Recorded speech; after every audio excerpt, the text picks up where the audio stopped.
Salut, c'est Shep, bienvenue dans cette Marvel JCE TV. Aujourd'hui, c'est déjà la dernière vidéo de review de cartes. Nous espérons la dernière vidéo avant les premières parties filmées, la première partie que je jouerai avec Ryzen et que nous filmerons très probablement. C'est la dernière review de cartes. On a vu passer en revue toutes les cartes joueurs de ce jeu de base, à l'exception de ce qu'on appelle en version originale les basic cards, donc les cartes de base qu'on va, si on s'y connaît un petit peu en JCE, qu'on va très vite avoir tendance à appeler les cartes neutres. Donc c'est-à-dire ces cartes joueurs que vous pouvez insérer dans votre deck librement, qui ne répondent à aucune condition d'entrée dans le deck spécifique à cette carte, hein. Donc alors que les aspects, on a vu, vous ne pouvez choisir qu'un seul aspect pour mettre dans votre deck, vous pouvez mettre autant de cartes neutres que vous voulez dans votre deck. Généralement les cartes neutres sont des cartes multitool, des cartes généralistes, des cartes qui aident à la stabilité des decks. Bon, voyons voir ces cartes neutres basiques. Commençons par la Avengers Mansion, le manoir des Avengers. C'est un soutien qui coûte 4, donc c'est relativement cher, qui génère une ressource mentale, donc même les cartes neutres génèrent des ressources de typé. Ça a le trait-lieu et Avenger, maximum 1 par joueur, vous pouvez en avoir 3 dans votre deck. D'ailleurs, des Avenger Mansion, ce n'est pas unique, donc il y en a 3 dans la boîte de base, et vous pouvez en avoir 3 dans votre deck, mais c'est maximum une par joueur à table. Action, incliner l'Avengers Mansion pour choisir un joueur. Ce joueur pioche une carte. Voilà. La pioche, c'est toujours bon. Maintenant, c'est une carte, et dans ce jeu, la pioche est d'autant meilleure que la pioche, c'est des solutions, comme dans tout jeu de cartes, mais c'est aussi des ressources. Et donc, c'est doublement avantageux de piocher à ce jeu. Maintenant, ça coûte 4. Ça coûte 4, c'est cher à mettre en place, et il vaut mieux la jouer en early game, si on veut espérer la rentabiliser. Parce qu'il faut se dire aussi qu'une carte, c'est une ressource, en moyenne. Hein, donc, rentabiliser ça, c'est en early game. Si vous piochez ça en mid ou late game, je pense que c'est trop tard pour la jouer, et je crois qu'à ces moments-là du jeu, on a mieux à faire que de jouer Avengers Mansion. Maintenant, en early game, en tout début de partie, on aurait tort de se priver de jouer une Avengers Mansion parce que c'est une ressource de plus par tour pour un joueur. Vous pouvez répartir avec vos copains si vous êtes généreux. Voilà. Carte d'early game, sinon une carte de ressources. Emergency, urgence, c'est un événement gratuit. J'aime toujours bien quand ça commence comme ça génère une ressource d'énergie. Ça a le trait contre, donc j'imagine qu'on va contrer avec ça. Interruption de contre, de type contre, quand la manigance du méchant, donc quand le méchant manigance, réduisez le montant de la menace placée sur cette manigance de 1. Alors, autant à 4 joueurs, c'est une réduction de 25% de ce qui est posé par tour, pas significatif. Autant en solo, c'est 100% de jetons en moins, c'est un tour complet de gagné. Oui, donc c'est gratuit. Ça génère une ressource énergie. Voilà.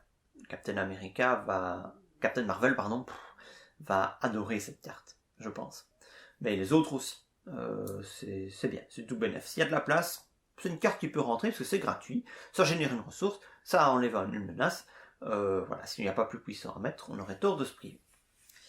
Alors, dans les neutres, il y a toute une série de cartes qui vont juste générer de ressources, donc des cartes de ressources. Alors on a la carte énergie qui génère 2 ressources énergie.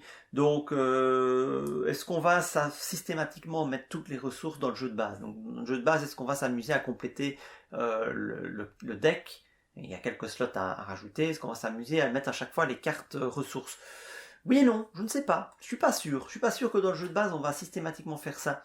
Dans Horror Arkham, on se souvient que c'était un réflexe. On mettait les compétences avec 2 icônes directement dans le deck de base parce que ça semblait tellement fort. Ici, oui c'est fort, je ne nie pas, 2 ressources sur une seule carte, c'est fort, mais ça ne sert qu'à ça. Et peut-être qu'on a déjà assez de solutions pour s'en passer. Maintenant, 2 ressources énergie, de nouveau Captain Marvel prend ça avec grand plaisir. Donc je crois que ça va dépendre un petit peu du super-héros que vous jouez, qu'on ne mettra pas systématiquement les deux énergies, les deux mentales que je vais montrer immédiatement.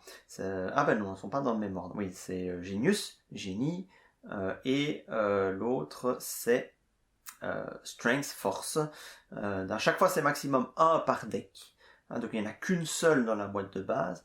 Donc vous voyez, c'est une par deck. Sur un deck de 40 cartes, ça va pas fondamentalement changer les choses. C'est une carte sur 40, voire plus. Donc voilà, je ne sais pas s'il faut systématiquement la mettre. Maintenant, bon voilà, ce n'est que 3 cartes, avec 2 icônes dessus. Je crois que ça s'envisage quand même, hein, quand on sait que le type d'icône n'a pas d'importance pour payer les cartes finalement. Donc ouais, à voir. Bon, c'est vrai que je pense que si j'ai pas d'autres cartes à mettre, je mettrai ça, mais si je pense que je peux tirer mieux d'autres cartes, peut-être que je ne les mettrai pas. En tout cas, je suis pas persuadé que c'est des cartes que l'on va garder pendant des années dans les decks. À mon avis, il y aura mieux. Bon, premier soin, First Aid, donc c'est un événement qui coûte 1 et qui action soigner 2 dégâts de n'importe quel personnage. Moi, je trouve ça super sympa parce que ça soigne les alliés. Et quand on sait que les alliés subissent des dégâts lorsqu'ils accomplissent un pouvoir de base, eh bien, ce pouvoir les soigner, c'est les conserver généralement 2 tours de plus. C'est super fort pour une ressource. Honnêtement, si vous avez des alliés intéressants dans le deck, c'est une carte qui, pour moi, c'est plus intéressant de mettre ça que de mettre une simple carte de ressource avec 2 icônes. Parce que ça vous permet de maintenir un allié en vie 2 tours de plus. Les alliés, on le sait, ils ne sont qu'en x1 dans le deck. Hein. Pas question de mettre 3 fois le même allié dans le deck, c'est une des particularités de ce jeu. Les alliés sont uniques pour l'écrasante majorité d'entre eux, je ne dis pas tous, je crois que tous ceux que j'ai vus sont uniques, et donc c'est une seule fois dans le deck, donc ils sortent pas souvent les alliés dans Marvel, c'est vraiment une caractéristique de ce jeu. Donc quand ils sortent, sachant qu'ils se prennent des dégâts quand ils accomplissent leur pouvoir de base, ils vont donc quitter le jeu tôt ou tard, et donc ceci permet de les maintenir en vie. Accessoirement, ça peut être utilisé sur les super-héros s'il y en a un qui est dans un état critique, mais bon, ce n'est que 2 dégâts. Sur le super-héros, pour moi c'est anecdotique, sur les alliés, c'est extrêmement fort. Alors, Haymaker, ça coûte 2, c'est un événement qui génère une ressource d'énergie, qui a le trait attaque. Alors, action de héros, donc sur la face héros, de type attaque, infliger 3 dégâts à un ennemi. Voilà, c'est simple. C'est pas un rapport coût-efficacité génial. 3 dégâts pour 2. On a vu que Spider-Man il mettait 8 dégâts pour 3. On a vu que Captain Marvel mettait 5 dégâts pour 3. Ici c'est 3 dégâts pour 2. C'est léger. Voilà, c'est léger.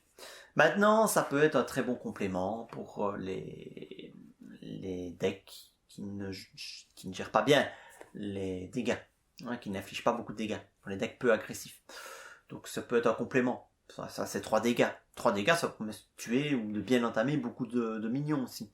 Ah, parce que taper à 8 c'est bien, mais s'il y a 5 de ces dégâts qui sont perdus dans le vent parce que le personnage attaqué n'a que 3 points de vie, c'est un petit peu de l'overkill. Donc oui, voilà, c'est une solution de corset. Ça sent vraiment la carte de corset. La carte de corset. Elle va vite quitter, à mon avis, les decks. Alors le Helicarrier, le transporteur héliporté, on va dire, hein, je me risque, hein, c'est un soutien qui coûte 3, qui génère une ressource physique, qui a les traits lieu et shield, maximum 1 par joueur, mais vous pouvez en avoir 3 dans le deck, mais c'est maximum 1 par joueur. Donc en avoir 3 dans le deck, c'est pas un problème, parce qu'il y a une ressource. Action, inclinez le Helicarrier. Choisissez un joueur, réduisez le coût en ressources de la prochaine carte que ce joueur joue cette phase par de 1. Un gain de ressources. Donc ça coûte 3, c'est un gain de ressources. Donc, pour la rentabiliser, il faut pouvoir l'incliner 4 fois. Je trouve ça plus cher. On pourrait comparer ça à l'Avenger Mansion. L'Avenger Mansion, ça coûtait 4 et ça permet de piocher une carte. Donc on pourrait se dire, l'Avenger Mansion, pour la rentabiliser, il faut l'utiliser au moins 4 fois. Mais ici c'est différent. L'Avenger Mansion, ça pioche une carte. Une carte c'est une ressource, mais c'est aussi autre chose. Et ici c'est juste une ressource. C'est pas autre chose. Donc c'est bien, d'un côté, ça permet de mieux gérer les cartes, les possibilités qu'on a en main. Mais de l'autre, c'est juste une ressource et il faut en mettre 3. Donc je suis pas persuadé que ce soit super rentable. Peut-être, ouais, si on a ça en tout début de partie. Mais sinon, pas convaincu. Alors, un autre allié, c'est Mockingbird. Ça coûte 3. C'est un allié qui a une valeur de 1 en contre, 1 en attaque. À chaque fois pour un dégât, pour les deux. 3 points de vie. Qui a les traits Shield et Spy, espion. Réponse, quand Mockingbird entre en jeu, sonnez un ennemi. Ah. Je crois que ça coûte 3. C'est un peu cher. Mais sonner un ennemi, c'est se prémunir d'une attaque. Donc c'est toujours intéressant à voir à l'usage, parce que ça coûte 3, et je crois que pour 3, on a des alliés qui font peut-être un peu mieux que ça. 3 points de vie quand même, donc on va le faire 3 fois. Voilà, de nouveau, je pense que c'est une carte qu'on va voir dans le jeu de base, mais qui va progressivement disparaître au fur et à mesure que le jeu évolue, je pense. Ah oui, celui-là on en a déjà beaucoup entendu parler. C'est Nick Fury, c'est un autre allié qui coûte 4, qui a... c'est autre chose au niveau de ses statistiques. 2 de contre pour un dégât, 2 d'attaque pour un dégât, 3 points de vie, qui a les traits Shield et Espion. Alors, réponse forcée, donc vous êtes obligé de le faire. Quand Nick Fury entre en jeu, choisissez un, soit retirer 2 menaces d'une manigance, piochez 3 cartes ou infligez 4 dégâts à un ennemi. À la fin du tour, si Nick Fury est toujours en jeu, défaussez-le. C'est Gandalf en fait, c'est le Gandalf du Seigneur des Anneaux, et c'est l'homme au gant rouge d'Horreur Arkham. Donc on recycle de vieilles mécaniques, mais efficaces. Donc ce Nick Fury coûte 4, il est cher à jouer, mais il a de très bonnes stats, 2 de contre et 2 d'attaque. Sa réponse forcée est très intéressante, vous avez le choix entre 3 effets qui sont forts, retirer 2 de menaces, piocher 3 cartes ou infliger 4 dégâts à l'ennemi, donc c'est une carte super versatile, mais qui ne va rester qu'un seul tour en jeu.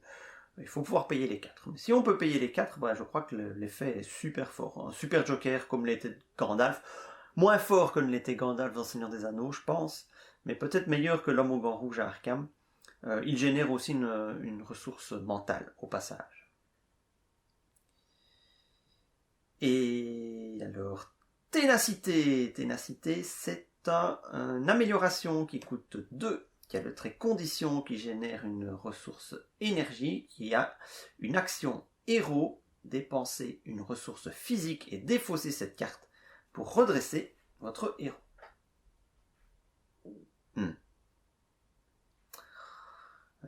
Un effet de redressement, évidemment, c'est fort, mais c'est extrêmement coûteux.